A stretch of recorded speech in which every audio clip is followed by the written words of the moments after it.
and gentlemen, and everyone on the earth and beyond to M-Class Email. I can hear the SNL music playing. I'm Don Pardo. It's me. That's his name? Yeah, that was his name. He passed away. Well, Pardo me. Oh, God. This is gonna be a good episode. This is take 2 of recording this thanks to Skype. Fuck you, Skype. Suck my dick. Welcome to M-Class Email, everybody. I'm Jeff. This episode brought to you by Skype. I'm Josh. On this podcast, this particular podcast, we read your emails, we talk about them, we discuss them, we answer them, or we move on from them. Very subtly. And this show is really your show. You guys send in your emails to mclassemail@gmail.com. Singular. You're the lifeblood. It's always been singular. It's never been anything else. Yeah, agreed. So let's jump right into it before Skype decides that we're fucking done already. And our first email is from J.D. Payton. J.D. Payton. That sounds like a porn name. It sounds like a cool cowboy name to me. Yeah, a cowboy porn. Cow porn. No, wait. No, wait. The title of the email is The Gord Downey Fun Canadian Fact of the Week, which is just beyond me. I don't know. And it begins, Dear Trek Boys. In the last episode of M-Class Email, Asterios sent in some old letters to Starlog, one of which called for Trek fans to write the Postmaster General and request a series of stamps commemorating Star Trek. I remember this. I was there. I was also there. I don't know if anything like that ever happened in the U.S., but I thought you'd be interested to know that in Canada, we had a series of stamps commemorating the 50th anniversary. I think we actually talked about that on the show. Yeah, I think we did mention it. I think they did do that. There are a lot of Star Trek stamps now. There are a ton. Yeah. There's been several series. Insert joke about the Captain Janeway stamp and mail taking 70 years to arrive here. Because of the Delta Quadrant. That's where they send your mail. Is that a joke about the Delta Quadrant and the Canadian mail system in one? I don't think such a joke has ever existed before. How do Canadians get their mail? Through the Canadian mail system.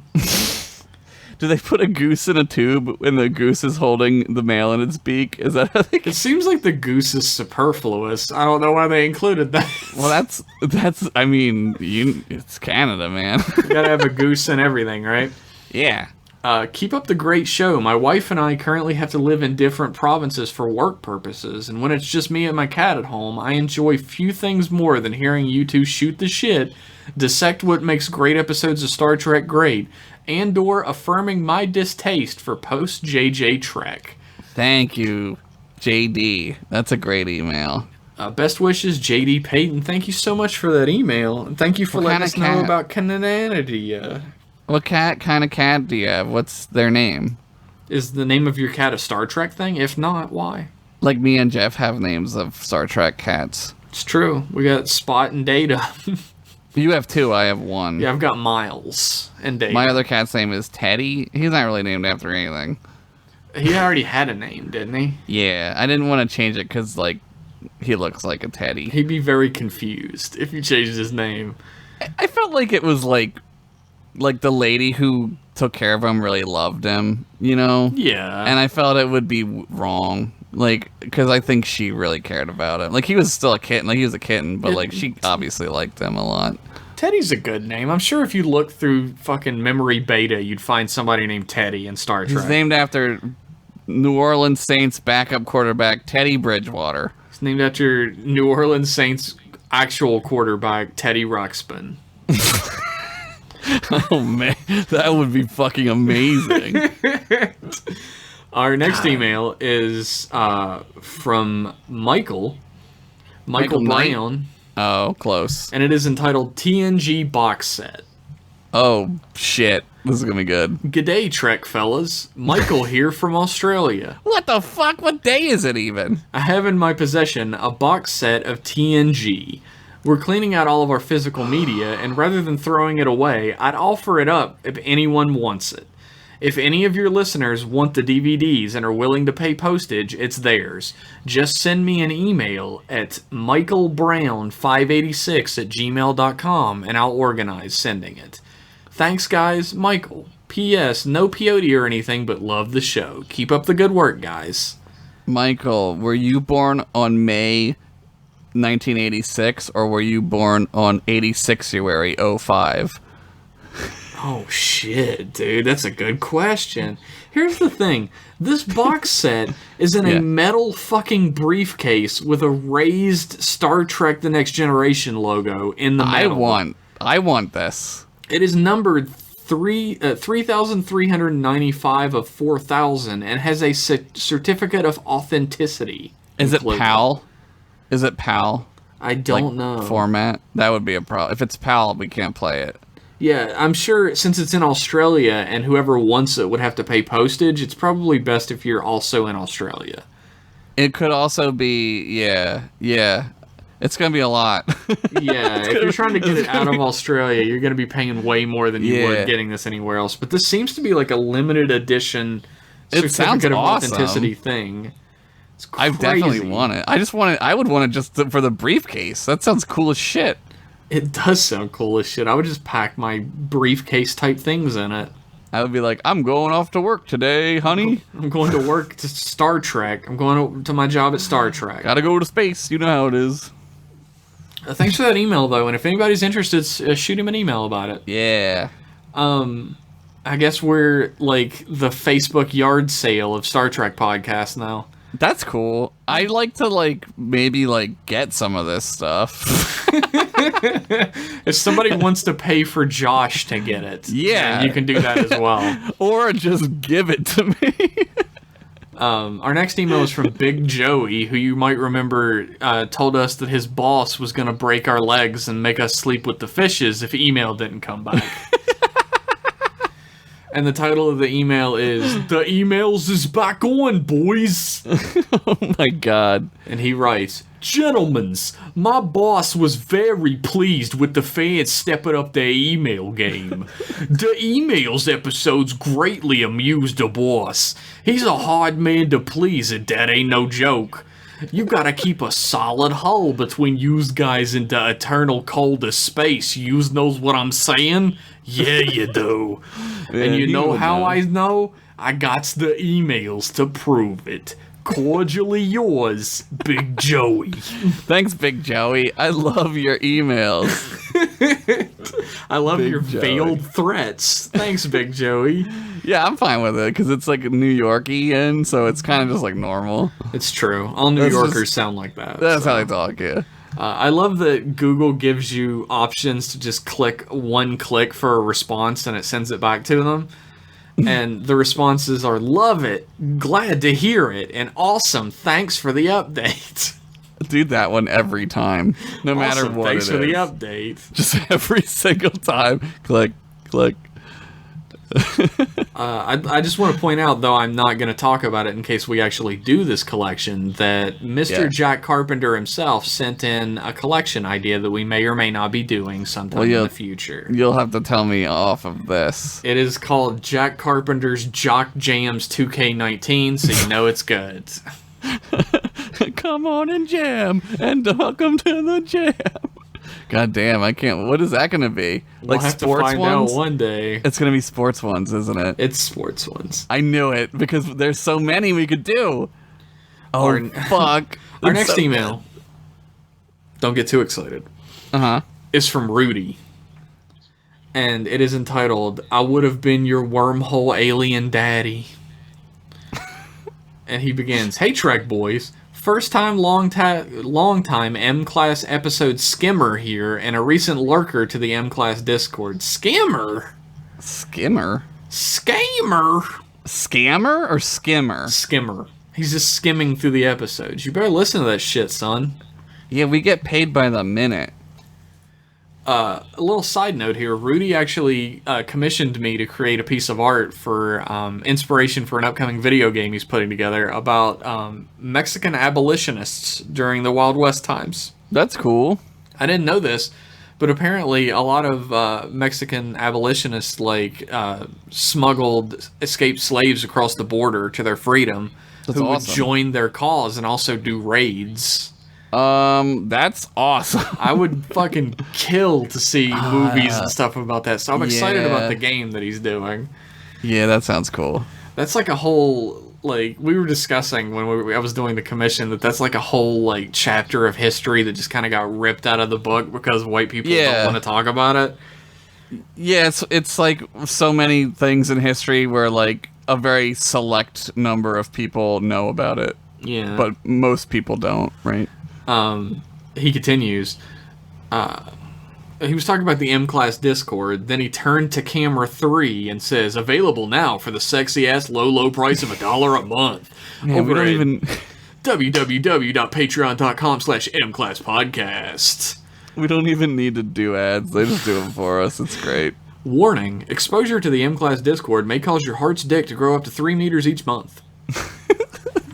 Anyways, I've been rewatching my favorite series, Deep Space Nine, and noticed all the fathers with various levels of competency. There's top-tier dads in the show like Captain Sisko, Chief O'Brien, and Rom. There's meh fathers like Worf and Bashir's dad. Then you've got real Jerry-ass fuckboys for fathers like Space Hitler Ducat and Space Stalin in Auburn Tane. Jerry-ass fuck. That's incredible. That's fucking incredible. I've never heard that. Is that a thing? Because it is now. It's now. Do you lovely Federation folks have your own DS9 baby daddy tier list? Odo, when he almost becomes Loxana's baby daddy. Right? He's like ready for it. But then he's like brokenhearted when like she's like, no, I have to go back to the guy. Right? Like, oh, you shouldn't. Because I'm Yeah. a goo man and I can make your dreams come true. I can goo you real good, girl. Of course, Sisko is like the best dad in Star Trek history. Yeah, just the he's greatest. amazing. It's like Even- Sisko, Rom, O'Brien, Bashir's dad. Bashir's dad sucks. Worf is like the worst father ever. Yeah. And then you get into like the absentee shithole fathers like Ducat and an Auburn Tane. And, absentee isn't the word. I would use genocidal maniac. well, of course. I was going down in order of how bad I was going to say things about them. I see. I think that's a pretty good tier list for me. Sisko's always going to be at the top, and I Yeah, think he's Rom the is a really first. great dad as well. I'm gonna add a layer above Sisko. Great Pop-Pops. Sisko's dad. Oh yeah, Pop Sisko is great. Pop-Pop Sisko is like, I want to fucking hug that dude. For sure. Even though in Star Trek 6 he commits like high treason. That's not him. It's just a guy who looks very similar to him. It's the actor though, Yeah, it is the actor. but it's not. It's not. I mean, him, it happened though. like 100 years before, so it's probably not him. But Yeah, no, it's not. He would have brought that up. Pop Sisko, like every time he's around, I'm like, man, I want to go to that restaurant. I want to go to Cisco's. So I bad. know. It's probably so fucking delicious. Yeah. Like, so goddamn good. It's like it's that mythical level of delicious that only like TV foods can be. What is it with that, with TV food? Like, everything on TV just looks so much better. Because Yeah. you're not eating it, that's why. Yeah, 'Cause you want it, and Yeah. your brain is like trying to make you Get get that. it.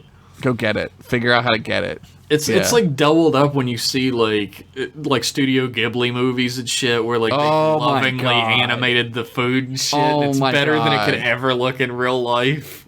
There was this episode of Bizarre Foods. Was that the show on Food Network with that guy who would go eat like weird shit? Yeah, like Bizarre spiders? Foods. Yeah, Where he went to Adam India. Zimmern. I think.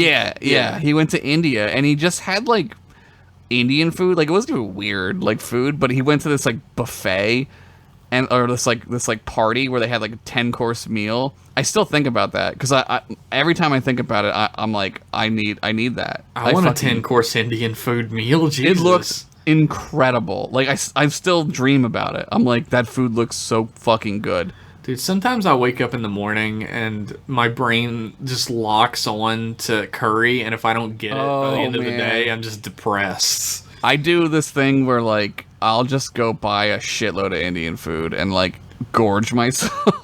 it's so good. It's so good. Yeah, it's incredible. Dude, I love Indian food. Ugh.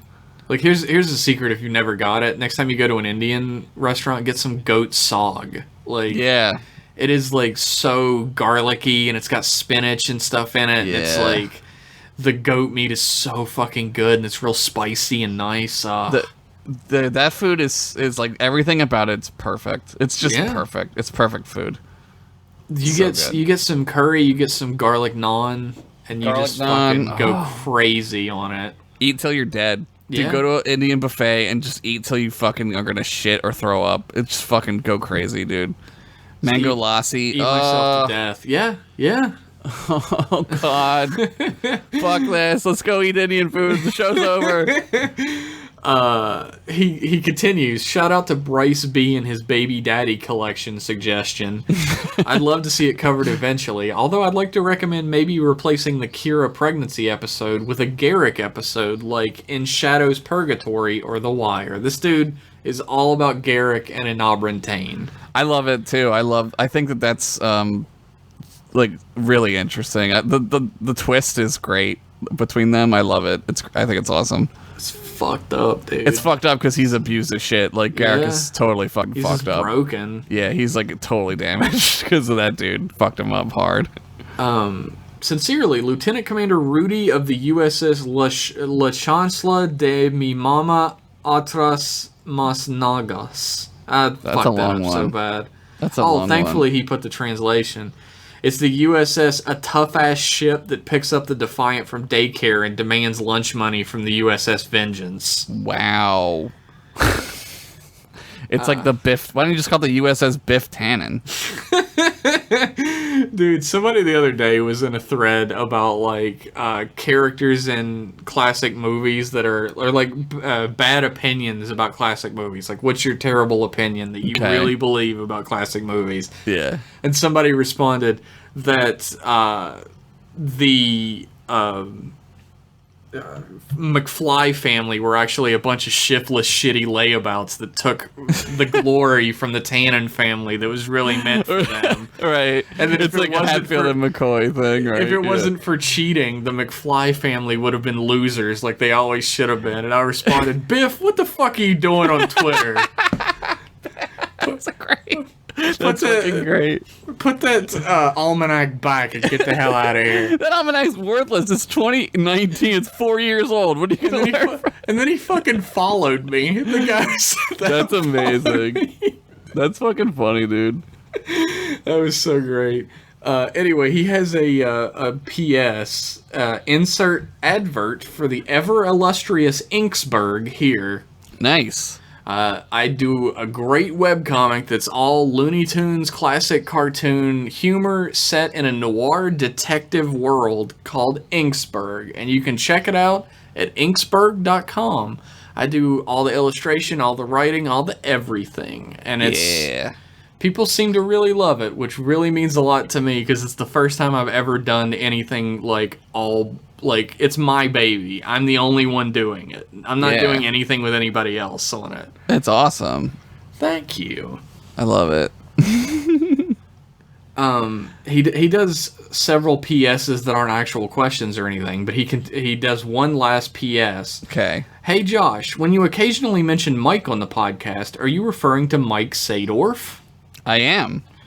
I'd love to see him as a guest sometime. His commentary back on Syndication Station all those centuries ago is what got me watching Star Trek, and I've now seen just about every series except parts of TOS. Well, I'm glad you followed me here to the Star Trek. That podcast was like, how much Star Trek can we do without it becoming a Star Trek podcast? But we also did like, what did we do? A-Team one time, right? That was fun. I don't remember. It's so long ago. There was a lot of them. Yeah. No, it's Mike Sadorf. He's busy. He lives in Los Angeles, where he's like a LA guy now. He does continue. It's cool if you put the whole talk in front of a mic thing behind him, or if he doesn't have time since he's too busy being a top tier cool dude. Put the mic behind him. Yeah, you need to. He lived with me for a couple months. Yeah, I remember we were recording one of the first episodes, and he was like laughing at He what was you were saying laughing. behind you. There was like Yeah. a studio audience listening to He was us. laughing. He could only hear me, so I don't know what he was laughing at. But Please wish him well and kiss him as hard as you kiss Kevin. oh my god. Speaking of which, if you've got an extra kinda intact Kevin lying around, would you be willing to loan him out for a while? For reasons. Those reasons being creating cool games together and doing sexy hugs during debugs. What's a sexy hug? Like, oh, never mind. I can figure. You it know out. what a sexy hug is. Is that like a hug? Like when you? Never mind. That's a for- gropey hug. Yeah, gropey hug. Yeah. I think we only got the one Kevin, and I don't think we even have the Kevin. I think don't own him. He's like Kevin just mine. sort of shows up every now and then and appears on the show when he feels like it. Yeah. It might be soon time for another Kevin. I think it should be time for another Kevin. We wheel him out to get the ratings up. Let's bring Cousin Oliver in. We gotta get it sweeps. Get Kevin back in here. Thanks for that email, Rudy, and also thanks for commissioning me. Yeah, that's awesome. I have to pay bills to live, so if you'd like to commission me, please hit me up on the internet. I'm on there. Get on the Twitter and follow. I almost said Kevin, but you're Jeff. You can follow and I'm Kevin Josh. as well. And follow Kevin too. Fuck it, why not? Our next email is from Henry Torbert, Torbert. and it is entitled Star Wars Question. Okay. Dear Ensign Pennington and Ensign Henderson, Yes. I've recently been rewatching The Clone Wars, and it occurred to me that, although the show really fizzles out, since it was canceled in the middle of production and never given a proper ending, I have no idea what Disney is going to do with the show in the final season that's going on their streaming service. I imagine that they might take it all the way to the events of Episode 3, but anything is possible. On a similar note, I have no idea how the current movie trilogy is going to end. My hope is that they at least draw inspiration from Lucas's original ideas of the Sith and Jedi. Yeah. So if you were to become Jedi Master Rich Masters, what direction would you write these stories in? Well, the Clone Wars is really good. I'm assuming you're talking about the CG Clone Wars show, right? Yeah, he's talking. They're doing apparently like a final season. On the streaming Disney. That's streaming smart service. because they have like there's like a live storyboard that you can watch of like some of the final episodes of season 6. So season 6 wasn't completed. That's like it's like the rest of season 6 is like out there somewhere. Yeah, And some of it you can see. One of them they go to Utapau and they like get one of the kyber, like the giant kyber crystals that like the Emperor wants for the Death Star. I mean, you can't really. I would add maybe another like Ahsoka episode where she's out on her own doing stuff. That would be cool. Maybe she like finds another lightsaber because she has those white ones later in what's that other show? Rebels. She has Rebels, those white ones. I'd do that for the movie trilogy. I don't think you can. I don't know. I don't know. Here's a great idea. I don't know. I've got a great idea for the final movie in the trilogy. Okay. The New Order Yeah. does a great song called Blue Monday. No, the New Order. I'm into it. The New Order creates an even bigger Death Star. Jeff. No. And it shoots a bigger laser that destroys the universe. That's the end of the Star Wars universe then. But our heroes stop it and they destroy it, and then there's a lightsaber battle. That sounds probably like what's gonna happen. Like probably, right? It's even bigger than you're imagining it's gonna be. Jeff and I both have seen the trailer, so we kind of, and we talked about this, like, I think, with each other before, I believe, didn't we? Yeah, we had a whole conversation. Yeah, we talked about it off the show. So we kind of know, like, that they're going to go to the Death Star or whatever. What you should really be looking forward to is the end of this trilogy and the beginning of the Knights of the Old Republic trilogy.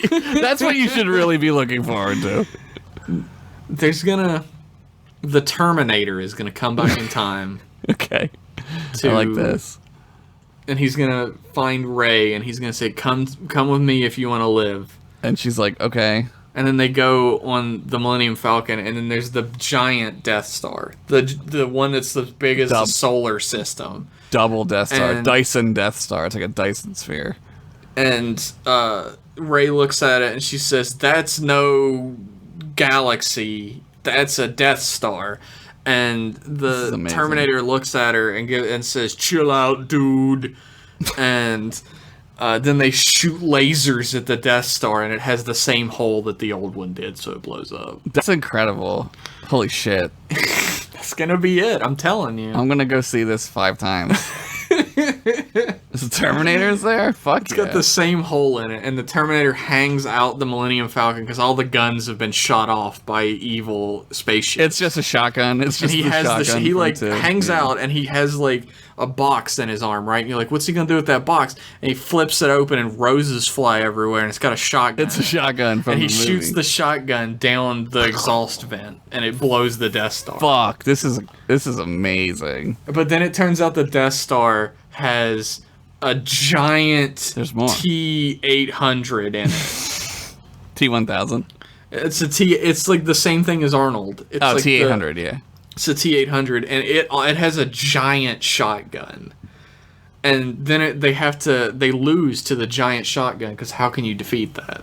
And they crash land on a True. desert planet that is not Jakku or Tatooine. A third desert planet. And on this planet, they retrofit the Millennium Falcon to have a giant shotgun on the side of it to combat the other giant shotgun. Shotguns beat shotguns. We all know But that. then Rey at the last minute said, because the shotgun gets disabled by Sure. Darth Vader, who's alive. And He's a back villain again. Yeah. And the shotgun gets disabled, so she jumps out and spin kicks the giant universe devouring Holy shit. T-800, and then she uses her lightsaber to cut his fucking head off.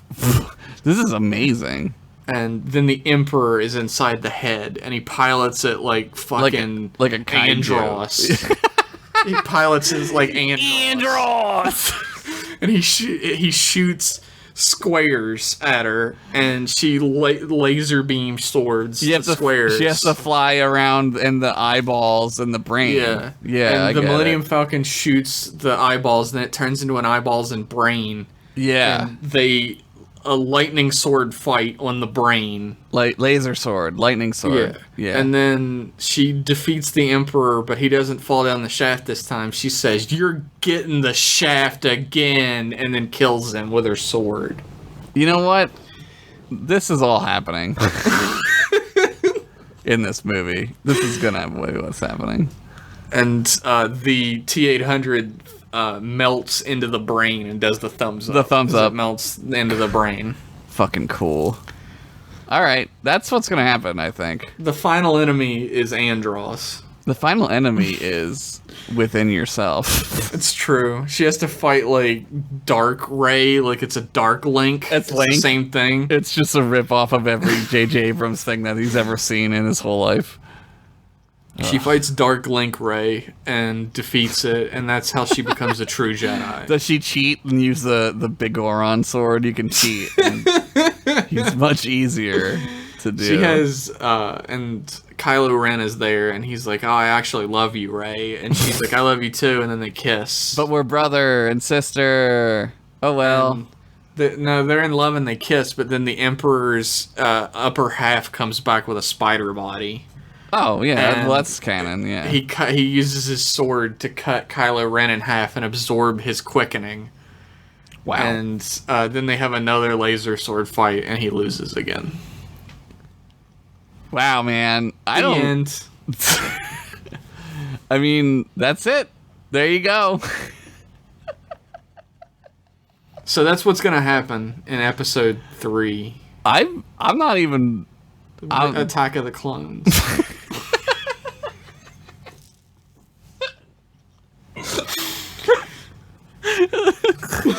This is fucking great.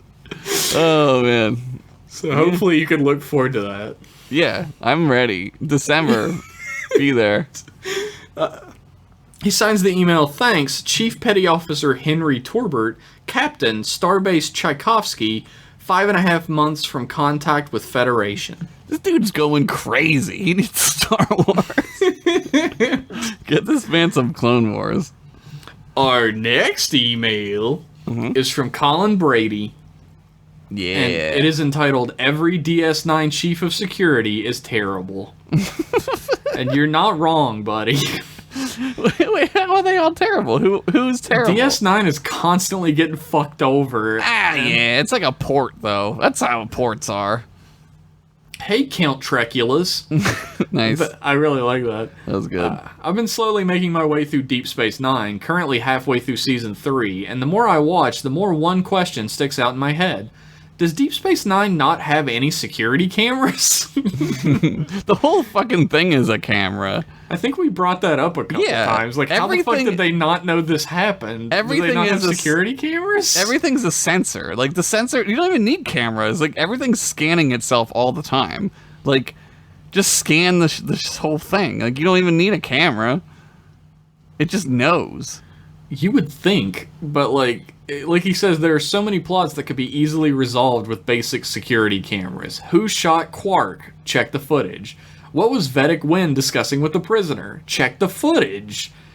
My only conclusion is that every security chief on DS9 was too busy focusing on the minutia of transporter security protocols to give any thought to basic surveillance. Yeah, but then it's like London or New York where there's like a fucking camera everywhere. It's kind of weird. We're not trying to do Big Brother in the future. Yeah, we're not trying to like that's true. Spy on every goddamn buddy. And Quark's like, he wouldn't have cameras, and like, there's no way Quark would have cameras. He's too busy cameras. doing shady shit. Yeah, there's no way, dude.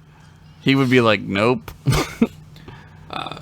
I couldn't see a future where like any place would be like a Big Brother place, even a place that's like Starfleet is like, a lot of people call Starfleet a military, but it's not really. It's like a science and exploration unit. Yeah. The fact that they have weapons is like just because they need to defend themselves in space against space monsters. Right. They're like a dual purpose. Like, they are the military, but the military is not the right word. They're a peacekeeping force. It's like, they're not so much like the Army or the Marines. They're more like the Coast Guard. Right. Yeah, that's a good way to put it. Like, there's guns on their ships, but like, you know, the Coast Guard doesn't usually have to use that shit. No, they're not meant to be using it unless absolutely necessary. Right. He finishes up the email by saying, Securely yours, Ensign Colin Brady, USS Science Ship. I couldn't think of a good name. That's a pretty good name. You only made yourself an ensign, huh? You could have been any rank. He likes to set his... I guess we made ourselves ensigns. Yeah, but that's kind of like because we like are self-deprecating. Yeah, it's funny that we're ensigns. Yeah, we're idiots. Yeah, it's true. We're pretty fucking dumb, except in writing. Did you hear that fucking Star Wars story I wrote? I mean, yeah, man. I'm fucking excited. I'm trying to go see that now. Like, now. I would see that movie in any time of night. I can't wait for all that to happen, and then I'm going to text you and be like, oh my god, you were fucking right. I can't believe the Terminator was in this shit. I can't believe that fucking... put a shotgun in the Death Star. I can't believe he turned into Andros at the end. Uncle Andros! Andros' enemy is my enemy! We played that game a lot. Our next email is from J.A. Vincent. Vincent. It's entitled Subspace Transmission. Okay. God. Greetings, gents. Just wanted to drop a quick line and say thank you for putting on such a great podcast. It's my favorite one, so congratulations. Hey, awesome. Thank you. That's really great to hear. Like, when people really enjoy the podcast, it always warms my heart. Because it is just a dumb thing that we do together for fun. Yeah. And profit. I guess I'll transfer some of this useless money to you that I have for no reason and make it your problem, since we're both Federation citizens living in the 20th century and have no use for it. Seems a fair trade to an unapologetic space commie like myself. Thank you, space commie. I love space commies. Although I am picturing Kami from Dragon Ball Z. I also was picturing Kami from Dragon Ball Z. With a space helmet on.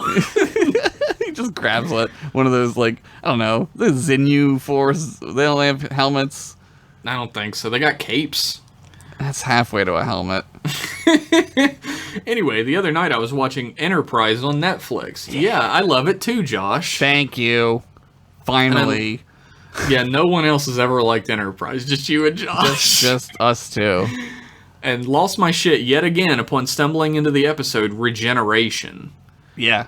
I always cool. forget about this episode and get caught off guard by it during watch-throughs. I do love Enterprise, but I can't stand the actually, here's the real first time humans did met, saw, fought X episodes. Right, the Ferengi, they're always doing it. Yep. I hate having to try to justify why 200 years later, humans run into the Borg and spend the first few encounters fumbling around like idiots when they have literally all the information they could need to know for just such an encounter. I mean, it's not entirely unbelievable. Like, I'm sure, like, people have run into, like, diseases in the past and not known how to deal with it, and it just becomes, like, an illness in the books, right? Also, how many... What? Go ahead. No, you go. I was just going to say, how many times have people run into Bigfoot, and we still don't believe in that, dude? Thankfully. Have you been listening to Expanded for No, I have not. Dude, I read the Bigfoot. Description of that, and I was like, not for me. No, it's super fucking fun, dude. It's just like ghost stories and shit. It's cool. Anyway, yeah, no, I also think, like, this is pre-Federation. Like, Starfleet's not the Federation yet, so maybe they kept it secret because it's kind of fucked up. It Like, could there's be some lost records type things as well. Yeah. Like, there were a lot of people trying to work against the Enterprise crew. Yeah, they don't really know what the Borg are. Like, they don't know what they are. They're just like, that's a crazy thing that happened. Like, that was nuts. Like, it could get, I don't know. It wouldn't help them anyway. Like, how would it have helped them? They still wouldn't have been able to stop them. Heck, they even rub your face in it by having Archer remember Zephram Cochrane once got drunk and told a bunch of Princeton graduates the Borg were coming to kill them. It's the second time Earth was warned. Yeah, but he was a crazy person. Yeah, Zephram Cochrane was a nut job. They were probably just like, okay. Okay, Grandpa Cochrane. And then Captain Picard said, make it so. And they're like, what the fuck, man? What is he talking about? I don't know. Well, I got a report for duty. We've got a load of self-sealing stem bolts to drop off at Deep Space Nine. So many. Maybe I'll visit the holosuites while I'm there. Quark owes me a favor anyway. You're gonna fuck a hologram. Oh my god. Hopefully it doesn't have Quark's head. Hey, Unless you're into that. Yeah, what does he say? He says something like, I've been waiting for you. That's what it is, yeah. Signed Commander J.A. Vincent, First Officer, USS McKenna's Pride. Nice. Thank you. That was great. That was a good email. Thank you. Our next email is from Yakub. Jacob. And it's entitled, Today's email is going to be broadcasted with no advertisements. Yeah, we'll see about that, motherfucker. Yeah, we didn't pay for Prime, so, you know. Pitch it or ditch it. Oh, yes. It's pitch it or ditch it. We haven't had one in a while. Pitch it. That's the theme song for Pitch It or Ditch It. It's slightly derivative. It's pitch it or ditch it. Pitch it or fucking ditch it. Wow, wow, wow. Ba-da-ba-da. Pitch it or ditch it. Everything. It's just it's everywhere. Setting Deep Space Nine. Title Squeeze Box. Pitch it. Squeeze Box, like the Who song? Yeah. Quark introduces the station to interactive music videos on the holosuites, and they're all the rage. Cisco dons leather and a bandana for bad. Jadzia visits Venice and like a virgin. Bashir learns some dance moves in I Want It That Way. And Kira sits on the drums and smells like Teen Spirit. Oh, man. The bar makes a remarkable profit on this venture. Cool. After a couple days, Worf comes to complain. Apparently something is wrong with the Raiden program. Raiden? Holy shit. Clark goes to fix it, but when he enters the suite, a similar but somewhat different music video starts uncontrollably. A bespectacled stranger with dental braces starts to rap and forces the Ferengi to dance in the background. When that corrupted music video is finished, another one is queued up. In the blink of an eye, the stranger changes clothes to a buttonless jacket and a tall hat, while Quark grows a beard and is forced to churn butter. The bartender can't take it any longer and pleads the assailant to let him go. The stranger reveals themselves as a member of the Q Continuum and promises to restore the original music videos under the condition that the station crew beat him at a dance battle. It's a Weird Al. Weird Al's the Q. Yep. After Quark agrees, the alien transports the DS9 personnel to the holosuite, and a corrupted version of Beat It begins to play. The dance-off culminates in O'Brien exploding from shredding a guitar too hard, while Odo and Morn have a knife duel. When the music stops, Q thanks the crew for allowing him to have a little bit of fun, and disappears into thin air. Damn. Clark furiously waves a receipt and shouts, "Who's gonna pay for the holosuite use?" Nice. If you haven't figured it out yet, Weird Al Yankovic guest stars as Q. I would love Weird Al in Star Trek in any way. That would be so fucking amazing. He's perfect to play a Q. Oh my as god. well. He wouldn't even have to try, dude. Like, he could just show up and be like, say that. Dude, it'd be so great. Oh my god.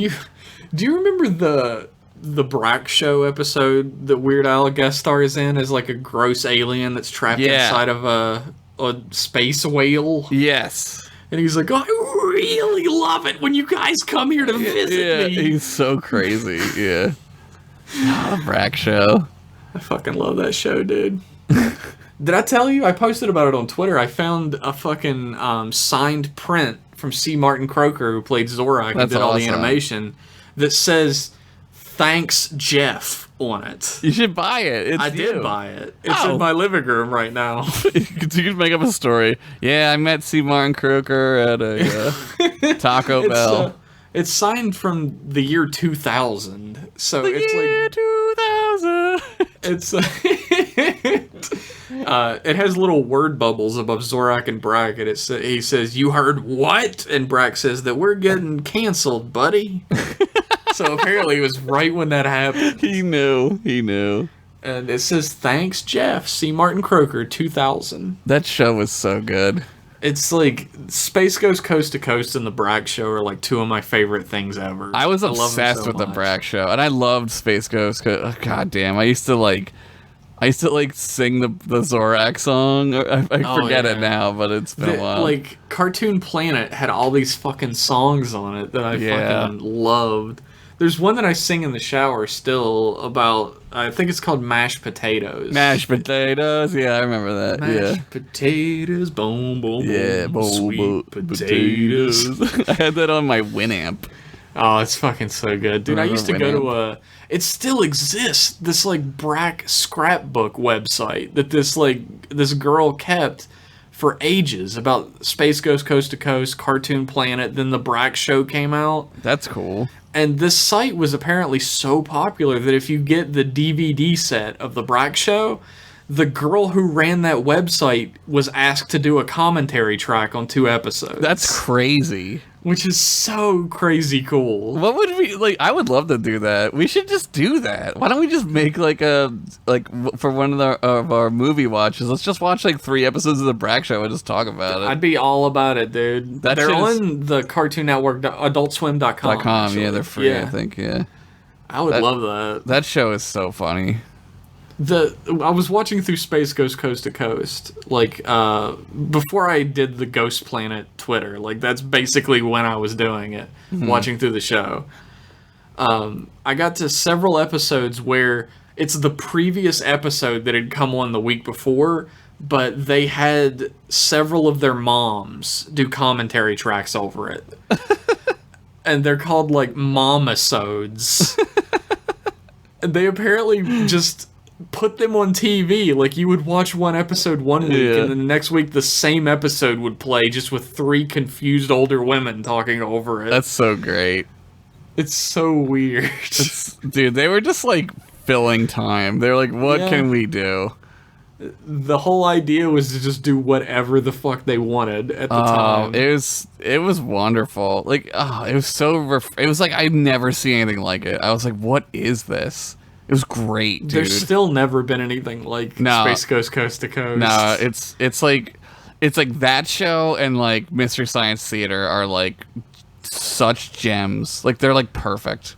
It's true. It's like this capsule of like do-it-yourself, low-budget creativity. It's genius. It's fucking genius. I got off topic there, but this email is fucking amazing. I would pay money to see Weird Al be in anything Star Trek related. Yeah, I would be perfect. I would love every second of it. Yeah. He signs the email, yours trapped in the drive-thru, Yakub, the USS Albuquerque. Trapped in the drive-thru? Oh, that's the Weird Al thing. Those are both Weird Al songs. Yeah. Albuquerque and Trapped in the drive-thru. Yeah. Oh my god. Is this email really long? No, it's alright. Our next email is from Fedco. Hi, Fedco. You're a company. Fedco is like the last person on the Discord that is still like a super big fan of all the stuff I do. Everybody else is like, yeah, it's good.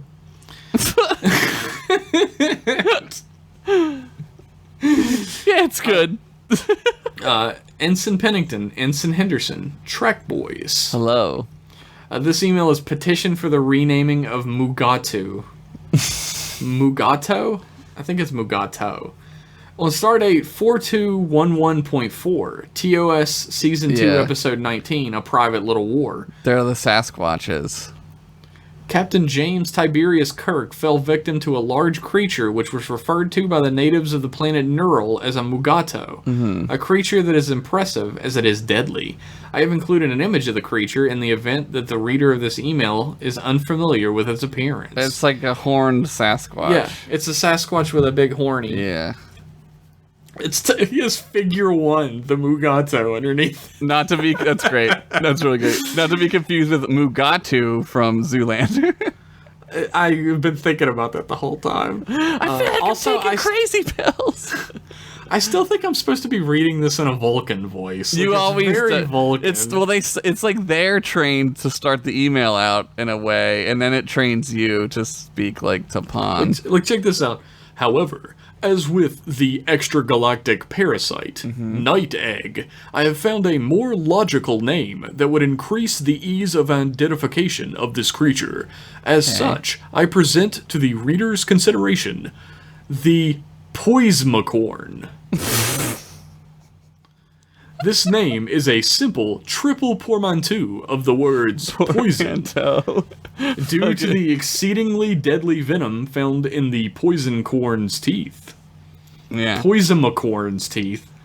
Simian, due to its distinctly ape-like appearance. And a unicorn, due to its cranial protrusion resembling that of the mythical creature Unicorn. It is expected that the recipients of this message find the name to be as soundly logical as I, and to respond with their signatures in support of the renaming of the creature. Live long and prosper, Science Officer Fedco, still awaiting assignment to a vessel. Oh, man. Okay. He ended it live long and prosper. There's no way this isn't a Vulcan. How did you know? That's weird. It's just the way it's written. Yeah. It's so Vulcan. Vulcan. I picked it up last time, and he for sure put in live long and prosper this time to be like, yeah, Jeff, it's a Vulcan. Yeah, he told you. Poismacorn? I fucking love Poismacorn. That's great. It sounds like when you study like a different language, like German or something, they have like a weird name for like something you call like pineapple in German is Ananas. It sounds like just like a different language, you know? It's a Poismacorn. Strawberry is Erdbeeren. Like, what does that mean? Erdbeeren? Erdbeeren sounds like a villain in a fantasy novel. Yeah, that's what I meant. It's a Poismacorn. The Erdbeeren. It's weird. It's like a different language, just like translated weird. I will put my signature on this. The Poismacorn. We're gonna have to send it to review. You gotta write like a whole scientific thing. That wasn't scientific enough for you, Mr. Dick Scientist? Look, I've been trying to rename shit for years, and they've been rejecting my shit. I'm not just gonna go approving Poison McCorn with my approve stamp.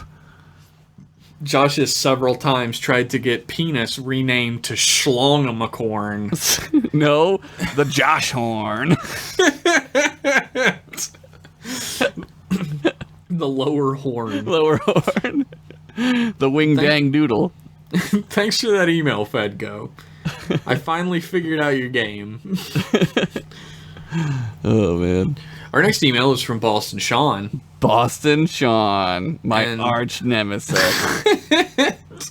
Philadelphia Josh is an arch nemesis, Boston Sean. Yeah, Super Bowl 52, motherfucker. It is entitled Underutilized Character. Okay. Trekkie boys. Trek boys. Big fan of Tom Riker here. Really? That's like the most honest. Really?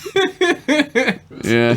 In the past, I've made a couple of Tom Riker pitches. Namely, Tom Riker and Tom Paris start a ska band to the delight of Q, and Tom and Will visit Dad for Christmas.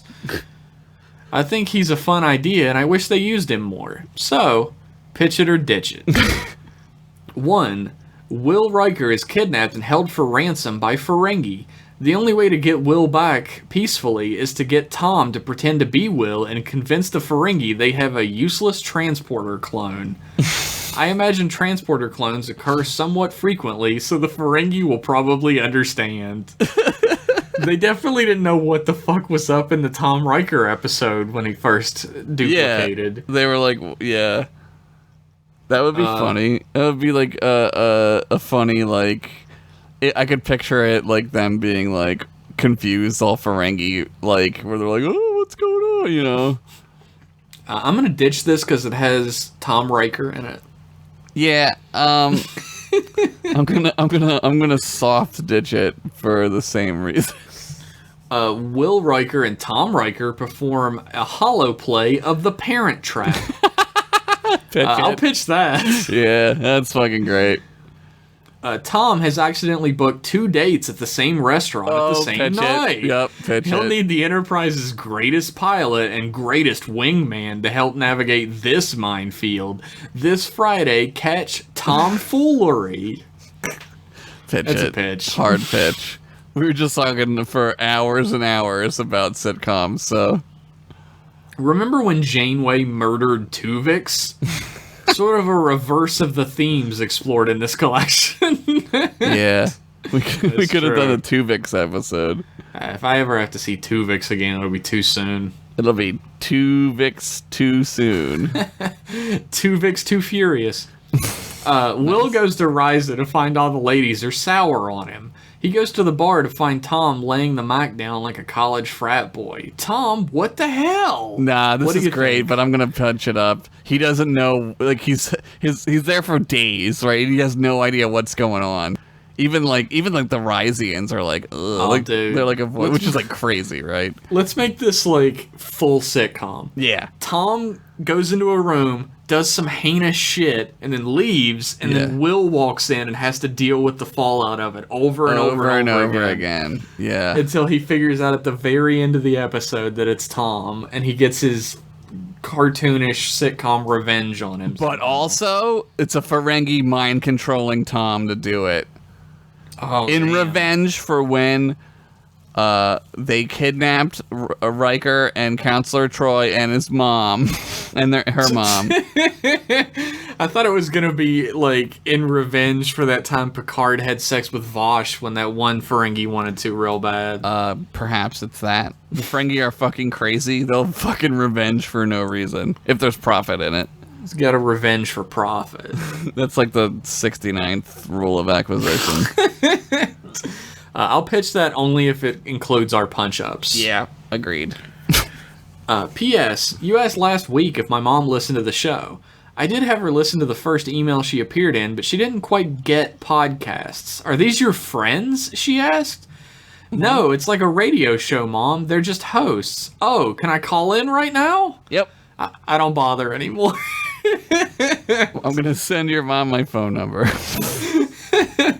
There are some podcasts that, like, I've heard that Yeah, have, they like, call a in. phone number that you can call into. Yeah, there's a But site. I really don't want to bother editing that. There's a site, and it's like weird. It's like really, it freaks me out. Not like in like a private way, but it's like technically fucking unstable. You know, it's like weird.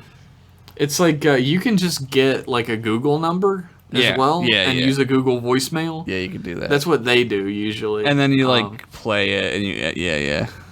But you'd have to, like, edit it into the show. Right, it wouldn't be too hard, but it would be annoying. It would be annoying. And also, like, I like reading your emails. Yeah, reading it's fun. You could do voices.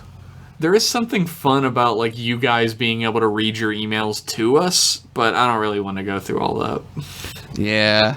Sorry, everybody. Maybe we'll do something like that sometime. Maybe we'll do, like, when we do, like, a live thing eventually. We might do something like that. Yeah, that we could do. Anyway, thanks for that email, Boston Sean. Thank you. Thanks, Boston Mom. Our next email is very coincidentally to Pawn. Oh my god, And weird.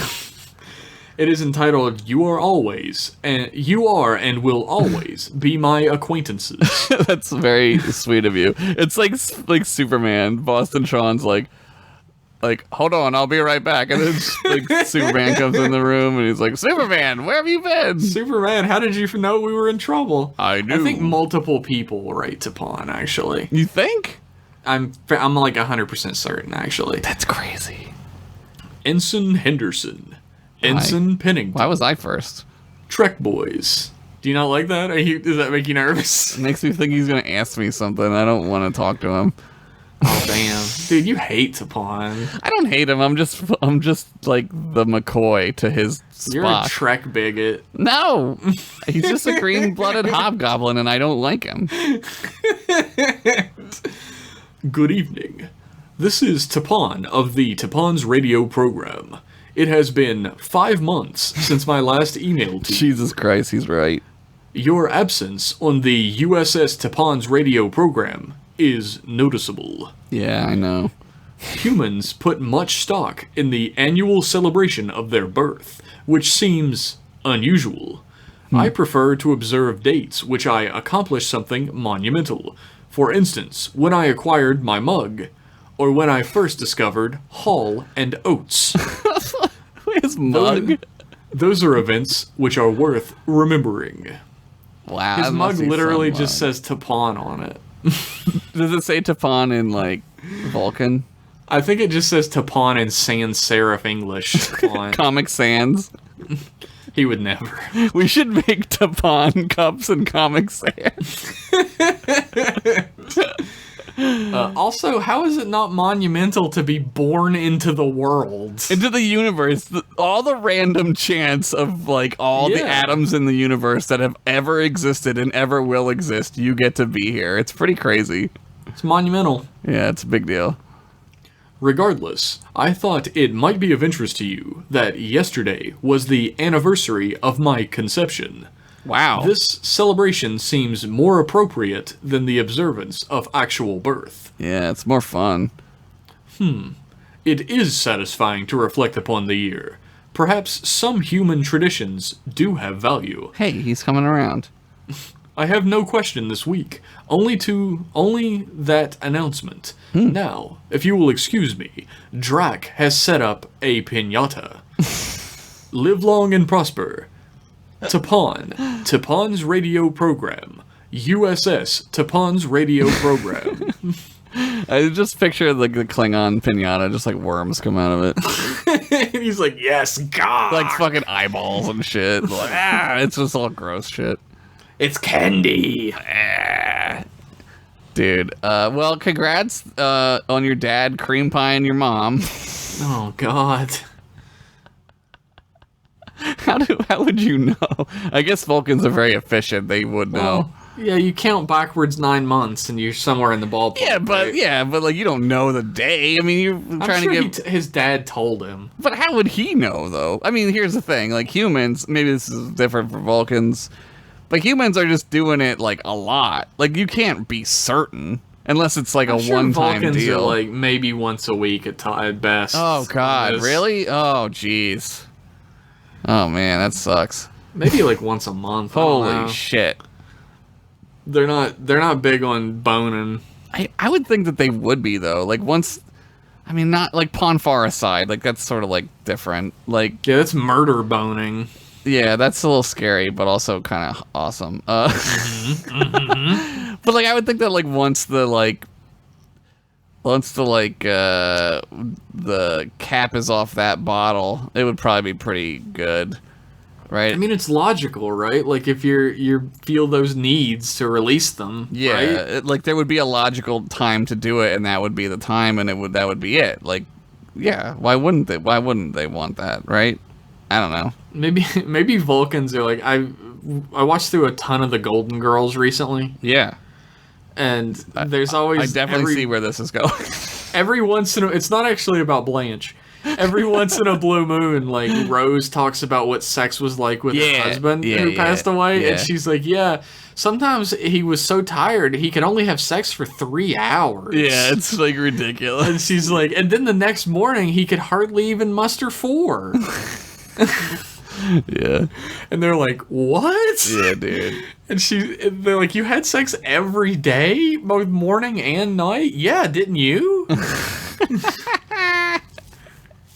And that's Vulcans. That's what They're like, yeah. "Of course. Is this not logical?" They just keep it a secret, like they keep everything else a fucking secret.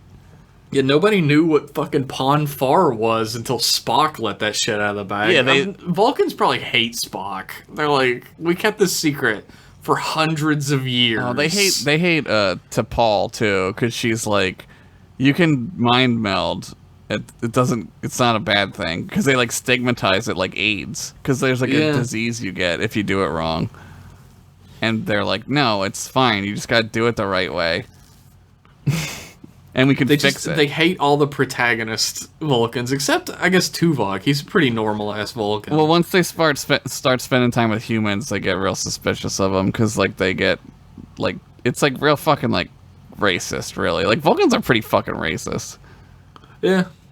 There's like, an inherent like distrust of or, like, because they don't understand other races. They're afraid. They'd say it in Enterprise when the ambassador is talking to the admiral, and he's like, "Ambassador, are you afraid of humans because we remind you of you?"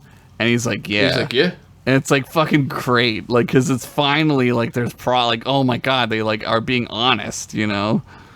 Yeah, it's like, I guess a lot of human characters distrust Vulcans as well. It's because we're so completely different in the way we operate in the world. Like, it shouldn't work. Humans are very much about Intuition, emotions being a tool to lead your decision making, and Vulcans are like, that's folly. Right, that's stupid. Yeah, I don't know, man. But somehow we made it work. I'd like to fuck a Vulcan. I wonder if the ears are like a thing. Anyway, let's move on. Anyway, let's move on before somebody pops a boner. Not saying who. Our next email is from Tom. Tom Paris? Welcome, Tom. No. It is Tom P, but not Tom Paris. It's him.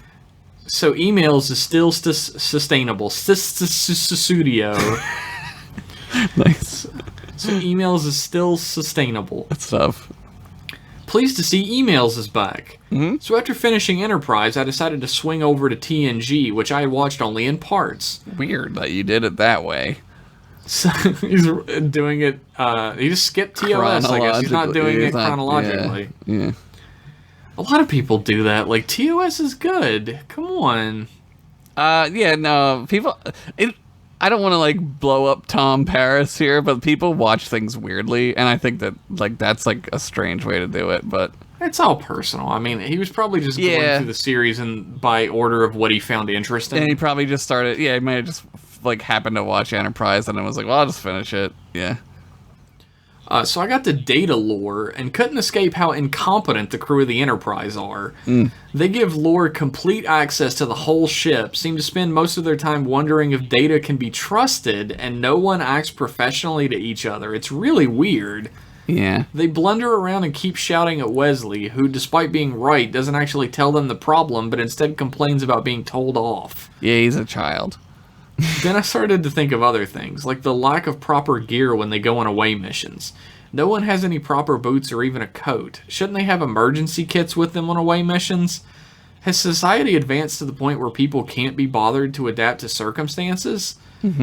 That's odd, I'm really cold. It's snowing, but I got my trusty jumpsuit on, so I should be fine. Computer, why am I cold? Turn up the sun. I think you're talking about, like, now. Like, you're talking about, like, people now, dude. The thing is, they do have gear when they go on away missions. Yeah. They're all on their waist and shit. And two, the uniforms don't look like much, but they are completely and totally temperature controlled. Yeah, they like, talk about that in several episodes. Yeah, they're like super outfits. They're like cool as fuck, or warm as fuck. Like, it makes more sense when they switch to the like woolen uniforms gray. later. Yeah, the gray. Well, not the gray. I mean, like the season 3 TNG uniforms. Oh, where it looks like right. they're made of a real material that would keep you warm. Yeah, it's not. It's a little more substantial. Yeah. But yeah, they're like temperature-controlled atmosphere suits. They're not just like dress uniforms. They have a dress uniform for when they're not on like missions and stuff. Yeah. But which brings me back to Enterprise. I really liked season 1. It felt like they were actually exploring. They had to be careful, make do with what they had, and keep track of supplies. For me, the later seasons went all overly dramatic. The spheres were cool. I would have liked more being a fan of Dyson spheres and the like. But most of the time it was just watching Grumpy Archer being cross. Yeah, he's kind of like stressed out because the world's gonna blow up. Yeah, shit's going pretty wrong for old Archer. He's like not really, and like that's not his job, and like that's one of the important things I think to remember about Archer is like he doesn't want to fight people. Like he doesn't want to do. That's not what he signed up for, right? Like not at all. He's an explorer. Yeah, he wants to go find like black holes and shit. Like that's what he wants to do. Towards the end, it started to pick up again, but then sadly got all rushed, and then T'Pol and the catfish digester man didn't end up being happily shacked up, which was sad times. That's okay. I'm fine with that. Am I in the minority here in liking the first season more? It's not bad. I think what you're seeing is like the knee-jerk response in season 3 to like make it dramatic, right? And I think they do like an okay job, and like that season's interesting and I like it, but yeah, I agree. I like the episodic like X-Files-iness of the first 2 seasons where they're like, what is this? You know, like that's really cool. So I don't think there's I mean, maybe like the narrative of Enterprise is like, oh, the first season stinks because the theme song, you know what I mean? Like, I think that's... No, the theme song is so bad it's good anyway. I know, it's great. I love it. It's been a long time. It's been a long time. I haven't seen the whole series back to back, so I can't really talk too much about it, but like I feel like season 1 does have a charm to it. It's very explorers exploring. Yeah, it's like NASA. Like they're like NASA explorers. Like they're like fucked if something goes wrong. You get some of that in TOS, that like explorers exploring thing. That happens in TOS sometimes as well, but it doesn't really happen a lot. Maybe in Deep Space Nine for a little bit when they find the Gamma Quadrant. Yeah. And I guess that's what Voyager's supposed to be, is explorers exploring, but it's not really. It's like explorers exploring like a crack alley. Oh, look, a crack pipe. That's what that show is. TNG's a little different because, like, I feel like it would be disingenuous to do Enterprise-type exploration stories in TNG. Yeah. Because it's like hundreds of years later, like 300 years later, I think, at that point. Right, it's like the difference between like going to California in a wagon and going to California in a jet. Like it's like, what are you even worried about? You know what I mean? Like, you're fine. It's gonna be fine. They face problems that are appropriate for the like circumstances they're in. Yeah. They face problems that are appropriate for their level of like skill and ability, their level of technology and what they have on their side. Yeah, in Enterprise, like some of the problems are like we can't even shoot things when we need to. Like it's like nothing works. Like we don't know how to work this thing because we're like out here alone. Like in TNG, like they talk about it like when they go to that station that like has a replicator that repairs the ship for them. They're like, can you imagine if we had one of these? And it's like, yeah, I can. I definitely can imagine that. It's like different. I think every Star Trek series has a different flavor. And I don't think it's like super fair to like. It's sort of like you have different sets of ice cream in front of you. Yeah. And you eat the whole box of Enterprise ice cream and you're like, fuck, that was really good most of the way through. Right. I want some more of that. And then you open up the TNG and you start eating it and you're like, this is an Enterprise flavor. Yeah. And like you're kind of ruining the Enterprise flavor too by watching or eating just the Enterprise flavor. You know what I mean? Like you're not doing yourself any services. Like just eat more TNG flavor and then I think you'll come around on it. Yeah. If you don't, like, I don't know, that's weird. I was about to say it's fine because like everybody has different tastes, but I don't know anybody that doesn't like TNG. Yeah, The first two seasons are rough. I will say that. Like you're in the middle. You're like right at the beginning of some badness. The first two, the second season, it gets much better. The first season is so bad. It sucks. The first season is like mostly unwatchable. Like if you look at watch list, the first season almost has nothing on it. When I go watch it through again, I never watched season 1. I started like season 2, like episode 6 maybe, and I'm like, okay, here's a good place. I might watch The Big Goodbye.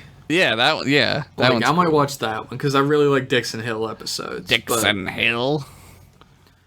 Besides that, like, yeah, I think the technology is so far ahead of where it was in Enterprise and TNG that like it may seem like they're not taking the proper like precautions and stuff, but it's just at a point where it's already done for them. Yeah. And whether that's interesting to you or not is sort of up to you, I guess. Yeah. I was gonna say like the like wild westiness of like Enterprise is fun, but like once they start getting like phasers and shit, you're like, okay, this is cool. I like this. This is also cool. You know what I mean? Like I'm cool with them like having some of the stuff because like it's cool to have that stuff, you know. But it's all different flavors. Yeah. It's like I feel like Voyager is like kind of a bitter flavor that like I go back to and take bites of and I'm like, oh, and I keep eating. Voyager is like licorice, where you're like, this is I couldn't eat it. If this it was is licorice. candy, but it's also the worst candy. It's just like I don't know. It's like bitter flavored, where every time I take a bite, it's like a warhead, like a warhead flavor that you don't like. So you eat it and you're like, oh, Warheads. ugh. And then you're done with it and you're like, I'll have another.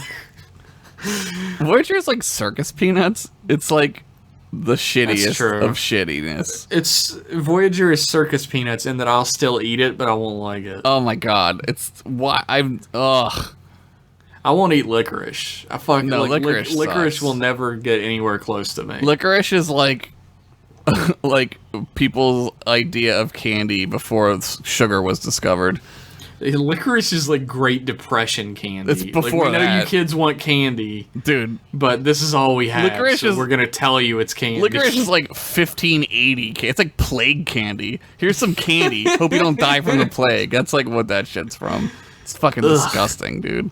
Do you like Twizzlers? It's okay. Twizzlers are fine. I don't really like Twizzlers much, and most people will be like, "Oh, I hate licorice," except Twizzlers. Yeah, because it's not really licorice. It's like wax. One time, my girlfriend in 9th grade and I ate a whole bag of Twizzler bits, and we watched Jerry Maguire, and then we both like had to like throw up because we ate so many Twizzlers. Jesus. Also, we watched Jerry Maguire, so that was probably part of the wanting to throw up. What a great film. That movie sucks. Thanks for that email, Tom. Hopefully our opinions weren't too divergent from yours to make you unhappy with your email experience.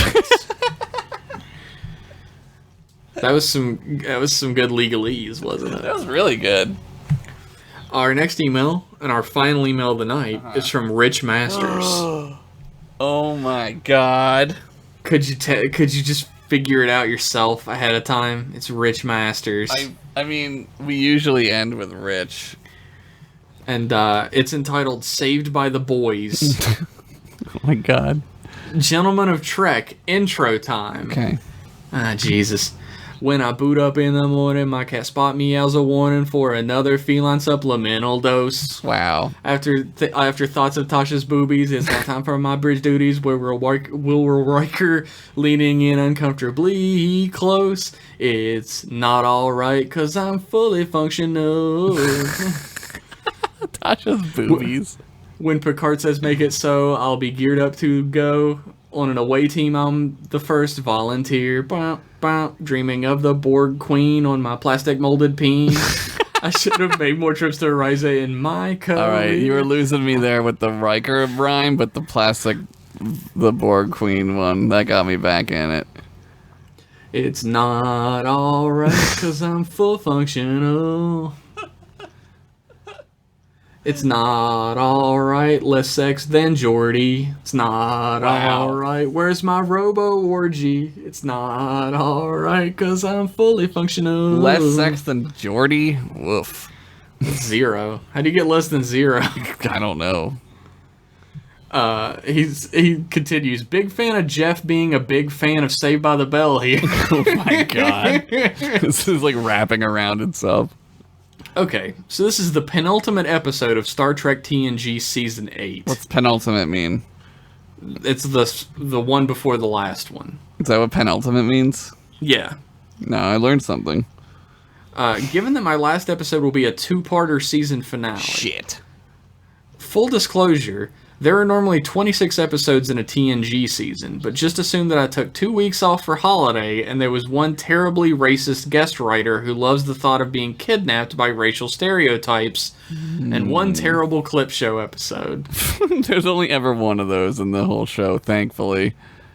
Old Data dances and he feeds the cat. Remember when he banged Yar? Yeah. No, Maddox, you can't take our android boy. Oh, a mask. Oh, no. And so on. Here we go. I'm liking this one already. Oh boy. The Vulcan sun beats down as Riker ducks under disruptor fire and takes cover behind a rock, ordering Security Chief O'Daniels and his team to press on. One of the security squad are hit by Romulan fire, and Riker turns to Data to ask if they have word yet who this rogue set of Romulans are. Data tells Riker he's heard nothing following Captain Picard's urgent communication to the Romulan Senate.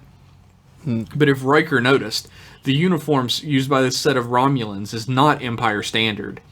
A disruptor beam flies over their cover. Will says he hasn't been able to take a good look at their fashion sense yet. Regardless, they have to stop the Romulans getting hold of this Vulcan artifact. As Riker breaks cover in the Vulcan temple, he sees Commander Tomalak on the far side. What? The artifact between them. This As fucker. the rival team... Fucking Tomalak. As the rival teams exchange fire, Riker and Tomalak run for the artifact and grab at it at the same time, causing a building up of energy that throws the two men back across the battlefield where they land, unconscious. Oh no, did they get Freaky Friday'd? Oh god, no. They get switched? The Romulan subcommander Perix receives a communication from their ship, telling them another Federation ship is heading into the sector. Perix seems reluctant to take Tomalak with them, but her lieutenant collects Tomalak before they get back to their ship. Okay. You're not going to call him, like, Tommy or anything? You're not best friends? Oh, man. In sickbay, Beverly wakes Riker, who writhes until Data has to restrain him. Crusher gets a hypo spray and is about to put him under when Riker sees his reflection in Beverly's office window. Yep. He apologizes and lays back calmed, explaining he was flustered. When he is checked over and discharged, he goes back to his quarters, then takes off his communicator badge and removes the cover. Making adjustments to the badge, he presses it. Decius, come in. I knew it! I knew you freaking Friday! Something has gone wrong. God damn, I'm like a fucking genius. Fucking Freaky Friday? I don't know about this one. I don't know about this one, Rich. I don't know. Them Vulcan artifacts will Freaky Friday the shit out of you, dude. Katras and shit. In the Romulans' title, Raised by Wolves. Ooh, it's a great title. That is cool. In the Romulan sickbay, Riker is in Tomalak's body, or Romalak for easy reading. I'd like to thank you both for the Gurk and Burke paradigm you created last episode, which makes this story much easier to tell. You're welcome. Romalak wakes, but the doctor is treating another patient. Romalak sets up in shock, and his doctor arrives asking, "How are you feeling, Commander Tomalak, sir?" After confirming he's okay, he's discharged and goes to his ready room, having to ask the computer where it is. Subcommander Perix joins him when he arrives and sneeringly asks what Tomalak's next order is. "Where is the Enterprise now?" Romalak asks. Perix confirms that the Enterprise is holding position around Vulcan and has not moved. Damn. They're a day in the other direction. Romalak gives the order to return to Vulcan under cloak, and Perix is horrified. She challenges Romalak and says that his obsession with the Enterprise has taken him too far away from the Empire. They're wanted criminals now. Yeah. Meanwhile, Tomalak, in Riker's body, henceforth Tiker, is in his quarters eating breakfast, which he sneers at with every bite. He hates it. It's not all whatever Romulans eat, which is like dog shit or whatever. Fuck you, Romulans. They eat that shitty soup when they go down there with Data and Picard and Spock. They eat that whatever the fuck that crap is. Shit soup. Yeah. He puts his plate in the replicator and orders a number of Romulan dishes. Oh, good idea. What could they eat? Dog shit? Maybe some dog pee. Which the computer cannot replicate. Before asking the replicator for something bland, it provides toast and butter. Tiker brings up his service record, and at hearing Riker's awards, remarks to himself that maybe the Federation simply has lower standards. Damn, sick burn on yourself. Picard, technically. Picard arrives at Riker's door, checking that his first officer's okay. Though he's been signed off by Beverly for another 24 hours, Tiker asks Picard if he could return to work. Picard says he trusts Crusher's medical assessment and wants Will to relax. Tiker's eyes flash to the table where the butter knife sits, but he agrees. Ooh. He's the one who wrote Riker instead of Tiker. I know a Tiker from a Riker. I want to put that on record for everybody to know. I know you do. I know a Gurk from a Burke. Romalak has finished listening to his own personal logs, but we're not privy to the discovery. Oh. Romalak calls Perix into his ready room again and asks her for her assessment of how their defection is going so far, given permission to speak freely. She's surprised. Tomalak has never been one for frank honesty. Perix says it has been a disaster, that after a few big victories their allies have grown thin. Well, dead, I guess. Nice. And the Empire is in a desperate need for reinforcements in the war.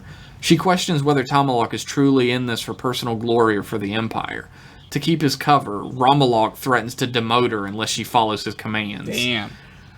Green alert, I assume, although that's inherent spacism, sounds, and the two head to the bridge. Yeah, that's pretty spacist. Green alert, you fucking Trek bigot. Why did we make all the lights in here green? Everybody looks so green in here. Oh, wait.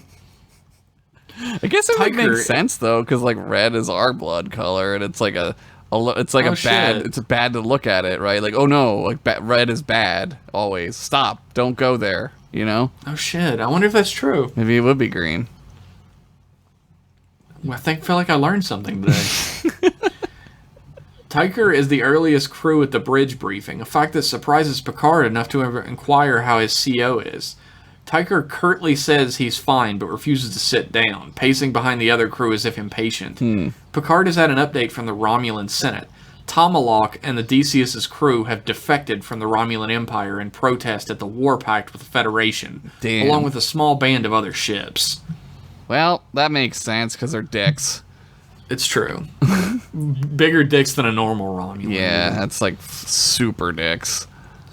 Tomalak is a fierce patriot, and his reasoning is familiar rhetoric. He doesn't want to risk the Romulan Empire eventually becoming part of the Federation and diluting their own culture. Don't worry, that won't happen. Your planet's gonna blow up.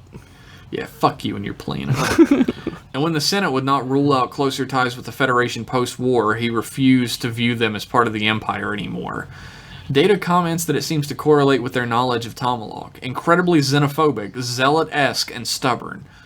Tiker reprimands Data, telling him that speculation isn't relevant to the briefing.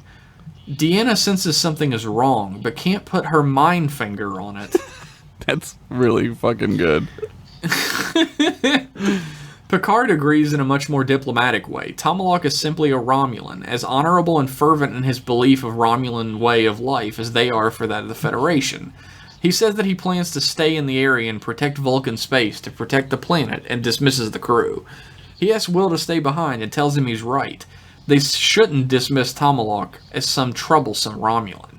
If they encounter the Decius, Picard wants to resolve it peaceably, if possible. Ooh. Tyker is suspicious. I don't know about all that. The Decius enters Vulcan space, and Romalok and Perix watch the Enterprise on the other side of the planet. Tyker asks the bridge crew for suggestions, something that the crew just aren't used to. Stop switching them! It's Romalok asks the bridge crew for suggestions. Yeah. Something that the I was crew like just getting aren't used super to. confused. I was like, wait a minute. Yeah, I was getting me like really too. confused. Yeah. Perix suggests something they've used before, sending a probe out with the exact warp signature of the Decius to lure the Enterprise away from the planet. Romalok tells her to go through with the plan. Tyker and Picard join the crew on the bridge when Lieutenant Hawk detects a Romulan signature on the edge of the system. Picard gives the order to move to adopt a defensive position away from orbit, but Tyker recognizes Perix's tactic and tells Hawk to belay that and scan on the other side of the planet. On the other side of the planet, the Decius is detected and has to retreat. What? Why would he do that? That's weird. Picard is stupefied that Tyker would know, but he says that he had just had a hunch. Tyker is given the task of helping Geordi organize a strategy to locate the ship. Once he's left the bridge, Deanna asks to speak with Picard. She says that something is off with Will, that he seems closed off, introverted. Picard agrees that he seems harsh, but that could just be the way the Dominion War is taking its toll. It is on him, after all. Deanna is unconvinced and says she will speak to him. On the Decius, Romalok is challenged by Perix, who says he never should have retreated. She demands to know what he's planning and pulls a disruptor on him. Shit! Deanna invites Will to her quarters Whoa, that we're evening getting sped up here. and talks about his behavior. He's evasive and curt with her, and when she presses, she sees a flash of Tomalak in her brain. Knowing she has found out his secret, Tyker hyposprays her with a strong sedative he had prepared and seals her quarters. She has a He's long panicking. history of not dealing with anybody from that planet very well. Yeah, it's true. Or it's moon. Well, he just seals the quarters and starts panicking. Okay, good. Romalok chooses a different way with Perix and admits exactly what has happened, that he's Will Riker in Tomalak's body. Nice. Unlikely though it seems, Perix believes him and sheaths her disruptor. She admits that he seemed much more reasonable than Tomalak, and the whole reason they were aiming to steal the artifact was because it could help Tomalak mind swap and infiltrate the Senate. What? Though now she must take command and have Romalok executed. There's no way anyone in the Enterprise would ever believe that story. Romalok, in no rush to die, says he's thought of a plan. Yes. Tyker is continuing to panic and retrieves a weapon from the weapons locker. Lockter. Good job, Jeff. You got it. He goes to Picard's quarters to ask if he were serious about the peaceful resolution, and Picard is confused. Before he can answer, Tyker phasers his captain and seals his quarters too, then heads for the bridge. Just knocking everybody out. This dude is just one by one fucking Who else taking can I people knock out? I don't know. He takes Guinan? command of the bridge. This is like an airplane bit where he just fucking keeps knocking people out. He takes command of the bridge, much to Data's surprise, and orders Red Alert. The Romulans are coming. When the Decius uncloaks, I imagine, Yep. Romalok orders the crew to perform a small jump of warp speed, and on the Enterprise, Data recognizes it as the Picard maneuver. Oh no! It's back! When Tyker gives the order to fire, Data doesn't comply and orders O'Daniels to take Riker to the brig. Oh, Daniels, arrest this man. Data arranges the Vulcan artifact and a priest to come aboard the ship so that they can mind swap Riker and Tomalak. Okay. They figured that out like a season 1 episode. Sorry, Rich, I don't mean that. Surrounded by security, the two men kneel and are transferred back. Now back in his real body, Riker asks Tomalak what he would do if their positions were reversed, and Tomalak admits he would kill the Starfleet officer. What? Hogg suggests that they can keep him as a prisoner of war, but Riker says that walking in his shoes gave him a perspective he lacked before. He helps Tomalak to his feet and asks him what he would want. Tomalak wants to be returned to the Decius, but asks why Riker would do such a thing. Will admits that he knows why the Romulans want to fight, in some ways understands and empathizes with them, but that his time with the Enterprise should have shown him how wrong he was about the Federation. Nice. Tomalak nods and asks to be beamed back to his ship. When he arrives on the Decius, he hails the Enterprise, but in mid-thanks is shot and killed by Perix. Romulans. When Riker asks why she killed the man, clearly appalled, Perix says that Riker should understand that his time on the Decius should have shown him he was always right about the Romulans. Damn. The ship cloaks and vanishes. The Romulans are so shitty. They really are. They're fucking pricks. Later, Riker arrives at Picard's biobed, and Jean-Luc asks if he's feeling himself now. Riker explains what has happened, and Picard says he isn't surprised. Regretful, but not surprised. Oh, man. Riker says thank you to his captain. That was the answer he needed. To what? Asks Picard. The question I keep asking myself about what was fundamentally different between us and the Romulans. Regret. Riker leaves, but Picard doesn't go back to sleep. The end. Ah, that was great. All right. That was great. I liked that one a lot. I will pitch that one, but I have one note. One note. Okay. Now, I'm not a writer, but I have been an editor. Uh-huh. This would be... I don't even know how many of these episodes where the special guest character has a change of heart and then is immediately murdered. He likes killing them off. This has happened like a ton in this season. Yeah. I think you should stay away from that for the finale. And maybe for a couple episodes or whatever you do afterwards. That's my only note. I think it makes... Otherwise, this is fucking great. I think it makes sense if this is the last season to, like, get rid of them. That happens in, like... A lot of HBO shows do that. Like, Boardwalk Empire did that, where they're like, everyone's dying. Well, the problem is it's not like a cast is dying. It's just you're introducing a character and then they're killed. Right. And the impact of that is lessened with every one that happens concurrently. But Tomalak sucks, so I'm cool with him. Yeah, fuck Tomalak. I mean, I don't give a fuck he's dead, but we're supposed to feel bad that Tomalak got killed because he was having a change of heart, but that had already happened several times this season. Yeah. That's my only note. Otherwise, this is a fucking amazing episode, especially that ending. That ending with Picard and Riker is like fucking mwah, chef's kiss. It's amazing. I'm just gonna say it. The Romulans suck. Yeah, the Romulans do suck. They're a bunch of fucking pricks. Nobody's gonna debate that. They're fucking crazy, man. Good thing. The only one who would debate that is Hotine, and he might be dead. I don't know. I haven't listened to the last episode of the Tapon's Theater yet. He's dead on Ryza, just buried in fucking Ryzy and puss. Jeez. What was his girlfriend's name? I forget. Kathy. How could I forget a name like Kathy? Now there's only 2 left. So when I mentioned the vote option in my last email, I meant a vote on what to attempt next. This is what has been mentioned. Yo, you didn't list anything for us to vote on. Yeah, that was the problem. We knew what you meant. Yeah, you just didn't list anything. We didn't know what to pick. It's like it's too big. I can't say. Here are the things that have been mentioned so far. Okay, this is sort of a list. DS9 Season 8 has been mentioned. That would be really tough to do. Redoing Voyager. Ooh, yeah, it's a lot, though. Damn. A new season of Enterprise. Yeah, that's... A fake season of Star Trek Picard. I can't say whether that would be good or bad. I don't know. Something new, like an After Nemesis in Timeline show. TNG Season 9. Or stopping altogether. And that is not a choice. Go ahead and take that off your fucking Here are list. my top 3. There's a tie at 1. I can't decide right now. But between Season 5 of Enterprise and the fake Picard season.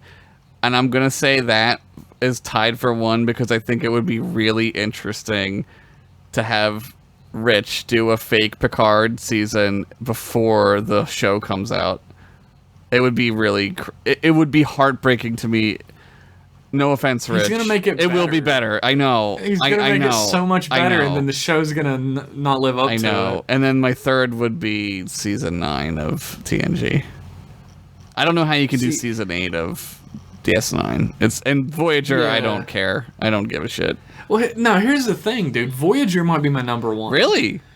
Because Voyager started out with like a great concept. Right, it's a good idea. It's a really good idea, and they fumbled almost immediately. Yeah, like, Rich Masters does not fumble the ball. Yeah, but how? I feel like he could take that concept and go straight to the fucking touchdown. It would have to be like. It would have to be like not a season, right? Well, he's basically going to redo season 1 of Voyager, is what I'm seeing. Okay. And the thing is, none of the episodes are going to correlate except the first one. Like, the first one is going to be his version of the first episode. Yeah, like, how do they make it to the Delta It'll Quadrant? be like a clean slate. Yeah, and then after that, he can make up entire episodes of whatever he wants with the Voyager crew. Yeah. Which I think would be... That would be good. Like, that would be good. Especially because, like, I like some of those characters. It's just they're used so poorly. Yeah. I don't know. I can't decide. It is really difficult. Like, I also would love a TNG season 9. Yeah. But I don't want to make him like I don't want to be like, do more. You know? Yeah, that's true. Well, like, the thing, I haven't watched through all of Enterprise, so another season of Enterprise doesn't like shock me to my core, you know. It doesn't. Yeah, but it would be great because it's like the Romulan War. It would be really good. Rich would. It would be so good. I feel like he could really. There would be like Tellarites in it. There would be Andorians. I do love the. I'm trying to sweeten this deal. I'm like, come on. I would honestly, almost any of these would be fine with me. Yeah, I don't want to. Like, stopping altogether is off the plate. Don't ever think about that. Don't ever stop. Don't stop. You were the cherry on top of the M-Class email episode. Yeah, thank you for this is really amazing. Like, what you're doing, like, this is crazy good. Like, I don't know if you know how good this shit is. It is insanely good. It's amazing. And the thing is... Just because I guess some things only means that I'm a genius, so don't take it personally. Like, guessing where a plot is going means that there's a good enough setup that that you can guess. Yeah. So it's all on him, too. Yeah. You're also a genius, but I can't watch movies with my mom. She gets mad at me because I'm like, this is gonna happen. She's like, how the fuck did you know? Because I fucking have seen movies before, Mom. Rich Masters is pretty much like the third host of the show by now. He's like a feature. Know. He's like a feature guest on the show. Yeah. Rich Masters.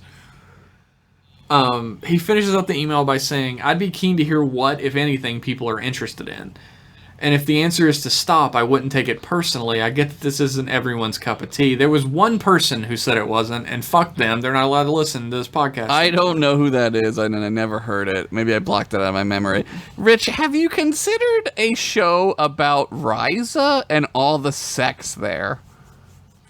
Have you considered a show where Urkel and Gurkel go to space? Urkel and Kimmy Gibbler. Yeah, Urkel and Kimmy Gibbler go to space, and they become every Star Trek character's neighbor. Did I do that? Hey there, Tannerino. Hey, there's kind of an Urkel in TNG. That Benzite guy. He's kind of like... he's very much an Urkel. He's Urkel as fuck. What's his name? Wesley's like a shitty Urkel. He's a Shirkle. Dude, Wesley's like Kimmy Gibbler, but like, you like actually like... really hate her. Like, I don't hate Kimmy Gibbler. No. I'm sure there were people who really did hate Kimmy Gibbler when that show was on. Kimmy Gibbler was just, like, harmless, and she was like, I'm over here at the Tanner house. They got fucking kudos bars. I'm living it up. I get it. I was a Kimmy Gibbler every now and then. I was never a Kimmy Gibbler. Like, I had friends, right, that, like, I would go over to their house, and they would actively avoid eating or showing food so that they didn't have to share with them. Yeah, there was some people that I knew that were like rich, and like they were always like, let's eat. Like they like loved eating the food. And, like they had like much more than me, but Yeah. when they came to my house, they'd be like, "What do you got to eat?" That's the worst. And after a while, I was just like, "Nothing." That's the worst, dude. We don't have anything to eat. And they'd be like, "Oh, I see you got cereal or whatever." And I was like, "Yeah, I saw you guys had pot roast." Fuck, they had pot roast? Yeah. Oh, God, pot roast is good. He finishes out by saying, "Anyway, see you next time for the start of the season No, finale." I don't- Wesley, Nagilum, the planet from Code of Honor? Wait and see. Oh, my God, it's... Love you, boys. Rich. Nagilum. Admiral Janeway's meeting minute taker. If you thought she was a war criminal before, you should see what I have to redact from these memos. Wow, she's fucking evil. She's not a war criminal. Nah, she's not. She did what she the had to do, Borg. even if it was wildly crazy. Fuck the Borg. I don't give a shit about... That'd be like saying doctors are war criminals because they're killing viruses. That's how I feel about them. Dude, you gotta get rid of that shit. Get them out. What about Hugh? What about 7 and 9? Yeah, if they're in the cooperative, that's fine. Like, they're fine. They're not gonna do anything. But, What if they turned evil? well, that's a chance we're all gonna have to take. That's a question that I'm sure people bring up all the time as an actual argument. What if they turned evil? Right. Yeah, what if anybody turned evil? Yeah, anybody could be crazy and evil. It's like fucking my favorite thing with Batman and Superman. They're like, Batman's got to fucking have a million plans to kill Superman because what if he turns evil? Right. Batman had all these plans to kill everyone in the Justice League because what if they turned evil? Maybe Batman's evil. Yeah, maybe that's the act of a fucking evil guy. He's a fucking Did you ever think of that? lunatic. Yeah. Ra's al Ghul found this fucking list of how to murder the Justice League, and he was like, "Damn, dude, you're sick." Yeah. How was he planning on killing Wonder Woman? How did she die? I don't know. Shoot her. she can't get shot. Shoot her in the back. Can she get shot? She deflects the bullets. I imagine they at least hurt when they hit Yeah, her. but like, I always thought she was like Superman. Like they just didn't get hurt like that. She's not like as powerful as Superman. She's just like a super great warrior. She's like using weapons and like fighting skills and shit. Okay, what about Green Lantern? Cut his finger off? I think it was something about yellow. Oh, use the yellow ring. Actually, I think it was like something about like the Green Lantern was like incredibly loud sounds that made it so he couldn't concentrate. Oh, okay. Like you blew out his eardrums with sound so he couldn't concentrate to make anything with his ring. That's like a real thing. Like those are like crowd riot control things now that like blast you with like sound and like it like makes you flee. Like you just run. You poop. And no, it's not the brown note. The brown note's different. Yeah, he had like a plan for all the Justice League. I don't remember what they were though. Superman's was like, "Hey, I got a rock." What about the Martian Manhunter? Send Kimmy Gibbler after him? Send Gurkle to the Monster Gurkle, he'd be Manhunter. like, "You're so annoying." That's how he talks.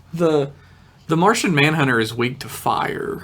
Oh, he's he's like a wizard or something. He has like an innate fear of it. Oh yeah. And, like it makes him like lose control of his shape-shifting power when he's around it, and it like hurts him a shit He ton. keeps dreaming about his dead wife and wanting to fuck her. I know that. He loved his dead wife and child, and now they're dead Yeah. like everybody else on Mars. Well, that was like 1,000,000 years ago. Just imagine being the Martian Manhunter, It would right? suck. Like you're fucking chilling on Mars with your family, and you're like, "Man, this is a good life." And then you just get fucking teleported to Earth. Yeah. And some dude is like, "Oh shit, a Martian," and dies. He gets a heart attack. He's like, "Oh fuck, a Martian," and gets a heart attack. Is that the story? Is that what happens to him? Yeah, the scientist created like a gate between worlds, Okay. like a teleporter between worlds, and he used it, and it fucking it teleports Martian Manhunter to Earth. Yeah. And then Mars And dies. through like time and space. In And the future. like the doctor's like, "Oh fuck, a Martian," and then has a heart attack and dies. What the fuck was he thinking was going to teleport? I think he was gonna teleport rocks or something. That's boring as shit. He was a science man. They love that shit. Science Man would be like, "Oh my god, this is amazing." He was like old as fuck when he finished it, and then like he has a heart attack, and Martian Manhunter's like, "Where am I?" Doesn't he like turn himself into like a regular looking human at some point? Yeah, there's the best version of that is in Justice League: The New Frontier. There's like a animated movie, but it's a comic where like he basically breaks into a rundown tenement and lives in it, and he shapeshifts into all the stuff he sees on TV. So it shows him shapeshift into like Andy Taylor, and then he shapeshifts into Lassie. That's funny. He shapeshifts into Bugs Bunny. That's creepy. And then he shapeshifts into a TV detective from a TV show, and he's like, "I'm gonna be a detective." He sticks with that one, yeah. Yeah, and every time he meets someone on the police force, they're like, "Why do you look so familiar?" Because they've seen the cop show he's on. That's great. I love comic books, man. They're so fun. I do too. I fucking love comics. That's why I make them at inksburg.com. There you go. Go check them out. INKSBURG.com. God, that worked out really well, didn't it? Yeah, you've been kind of on fire tonight with the songs. I don't want to like inflate your ego too much, but yeah, you're doing good. It's already huge, don't worry. It's bigger than my prostate, which is saying something. That's the end of our emails for tonight. I'd like to thank Rich Masters for regaling us with yet another tale of TNG titillation. I'd like to thank everybody for their emails. I was getting to that. Josh swung in there like Jeff only thanked one guy. I'm just batting cleanup for you, baby. I appreciate it. We're just tag teaming it. Tag team back again. something. Let's begin. I don't know the words. Come on, party people. Let's begin. Come on, party people. Yeah. Thanks everybody who wrote in. You're all the apple of my eye tonight. Yeah. It was a beautiful episode. Everybody had a great email. Almost like all of the emails we got were short and succinct. They were great. I loved these emails. Super fucking appreciate that. Nobody sent in a long email except Rich Masters, who's allowed. I loved these emails. I wish that every episode of emails was like as good as this one. So good job, everybody. You get an A for the day. A plus for me. I undercut you. Okay. All right. Jeff's got to get A plus. I give you S rank. Ah, fuck S rank. You don't get higher than that except triple S rank. Nobody beats S rank. Yeah, all these emails were fucking amazing. You guys are great. And the Discord was mentioned a few times, and a lot of our emails came from listeners who are active members of our Discord community, which you can become an active member at for as low as $1 a month. Pledge at patreon.com/mclasspodcast. Yeah, do it. I'm on there. Jeff's on there. We talk about, what we talked about the other day? Perfect albums. Yeah, we were having a super in-depth conversation about what makes a perfect album and what could get close to that measurement. There was a lot of rules that mostly were made up by me. Every time somebody would put one forward, Josh would be like, nah, because it's not like this. It doesn't have this. It's gotta, dude, it's so hard to like... It's like perfection is impossible. Yeah. It's how close you can get to it, right? Yeah. If you'd like to be a participant in M-Class email, like all the people who wrote in today, and all the people that'll write in unto infinity, you can do that by sending an email and an electronic mail. That's what it stands for. To mclassemail@gmail.com. Do it. Send us over a subspace message to Satellite M, and we'll answer it on our subspace radio show. It'll go out into the cosmos forever. Yeah, radio waves do that, so our show is like fucked. It's never making it to the cosmos. We're not radiating it. We should become radio DJs. How do we do that? I don't know. I don't know how that's a job thing that you can do. We have to go to Connecticut School of Broadcasting? Is that what we have to do? Sure. That's where everyone goes. That's like where like all the radio ding-dongs go. I've already got a great radio voice. Oh my god, it's like I'm on the radio. Welcome, ladies and gentlemen, to the radio show starring Jeff Pennington and Josh Henderson. What if you just did like Tapon? Like that was your guy that you just were. Welcome. I am Jeff never mind. I'll take it back. Never mind. This show. Joining me on today's program is Mr. Josh Henderson. Oh, Tapon. Oh my god. I love that voice. That's enough. Thanks everybody again, and thank you for listening to emails. Even if you aren't an active participant, we still love you. And we will see everybody again in 1 week's time for more M-Class goodness. Bye. Bye, everybody. Play the song.